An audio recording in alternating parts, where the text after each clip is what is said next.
Hi, how are you? Today I thought it would be interesting to do a little video where I take a look back. I'm going to take a look back at a decade that was very special to me. I was very young during this decade, but I still have many awesome memories of this time. I'm talking about the 1970s.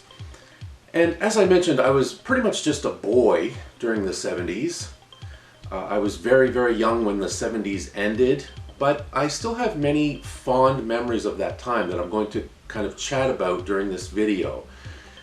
Now, certainly when we think about technology, retro technology, there was all kinds of really fun technology in the 70s. The first thing that comes to my mind, at that time when people were buying music, I think the most popular format at that time was vinyl. And I certainly remember my family frequently buying vinyl.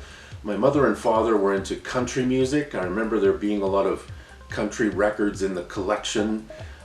We had a big stereo. It was this big white thing with two speakers on either end. It looked very space age and definitely something from the 70s. It just had that 70s look. It had a transparent orange cover that you would lift up, and there was a turntable and a radio, and it stood on a silver kind of pedestal type thing, and again very dated by today's standards. But that was pretty much my first exposure to a stereo system, and I loved the thing. I used to play my records on it all the time.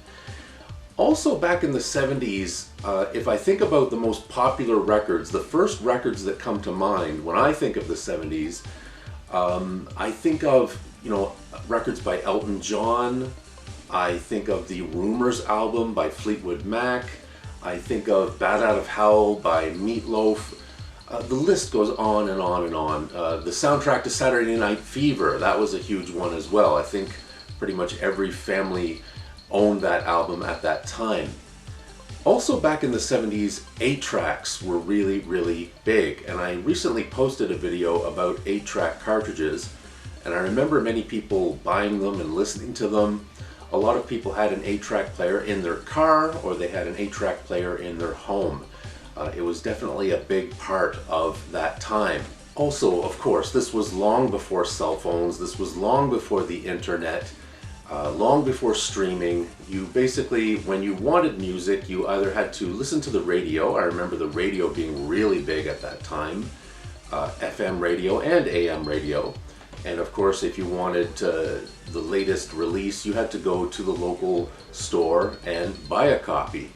And back then, it seemed like people would buy an album and listen to it over and over many times, almost daily.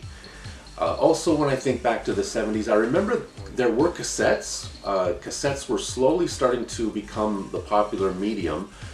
From my perspective, my family, we had a couple of cassettes. I remember my sister had one of those shoebox tape recorders, and I loved that thing. That was probably my first exposure to recording. And I remember recording my voice with it and just being fascinated when I would hear my voice coming back from the tape recorder. But certainly at that time in the 70s, it was more, from my point of view, vinyl, more 8-tracks. Cassettes to me didn't really take off until I would say like the late 70s, early 80s. And certainly by like 1983, 84, cassettes were the dominant medium.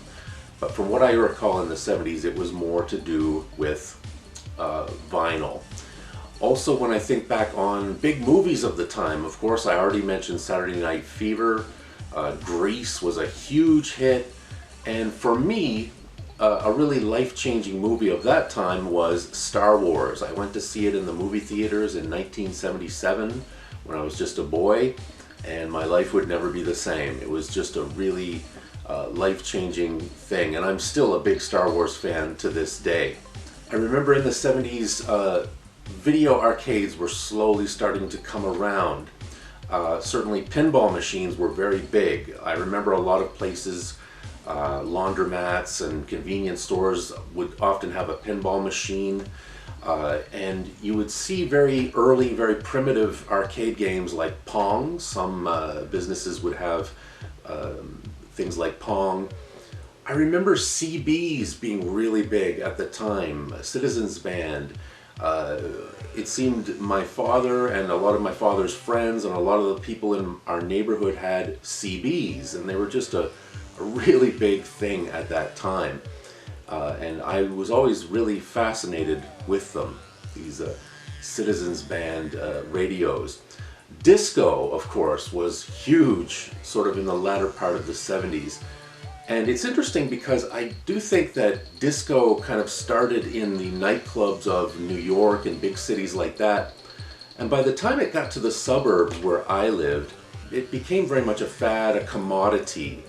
You know, you had singles like Disco Duck. It was really kind of watered down, I think, by the time it got to the suburbs, and by the time it got to my young years.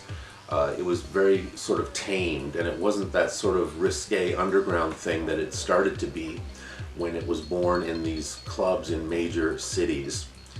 So that's just a few memories that I have of the 70s. I'm sure you have your own memories. I'd love to hear them. Leave a comment, give us a thumbs up.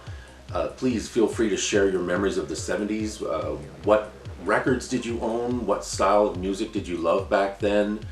There's so many other things that we could talk about. Mood rings, pet rocks, bell-bottom jeans. There's just so much. Thank you for watching. Please, as always, subscribe to the channel. I post new reviews every week, and I'd love to have you join our family. Thank you so much. We'll see you again next time. Take care. Bye-bye. I saw this in a dream.